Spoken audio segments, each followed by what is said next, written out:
সেদিন আমরা গিয়েছিলাম গেট বাজারের শিবশক্তি কালী মন্দিরে, কারণ সেদিন ছিল শনিবার, অর্থাৎ ভাদ্র মাসে তৃতীয় সপ্তাহ। সেই দিন আমরা বড় ঠাকুরের পুজো দিতে গিয়েছিলাম। আমরা টোটো করে গিয়েছিলাম, আর সেখানে অনেক মহিলারা, অর্থাৎ অনেক মানুষ ছিল। এটা মন্দিরের ভেতর। আমি পুরোহিতের থেকে পারমিশন নিয়ে তারপর ভিডিও করেছি।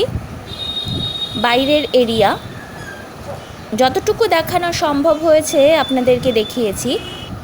বড় ঠাকুরের পুজো দেখাতে হয় না বলে আমি শুনেছি, তাই পুজো দেওয়ার পরে কি করে প্রসাদ মাখেন তারা, সেটা তুলে ধরতে চেষ্টা করেছি।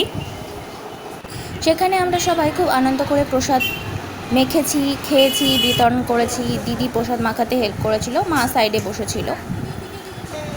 প্রসাদ বিতরণ হয়ে যাওয়ার পর, আমাদের প্রসাদ নেওয়া হয়ে যাওয়ার পর তারপর বাড়ি ফিরে এসেছি।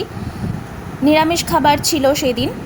এটা আমার খাবারের থালা। দিদি, মা, আমি সবাই খেতে বসেছি। তা আজকের ভিডিও এতটুকুই। দেখা হবে নেক্সট ভিডিওতে। ততক্ষণের জন্য টাটা।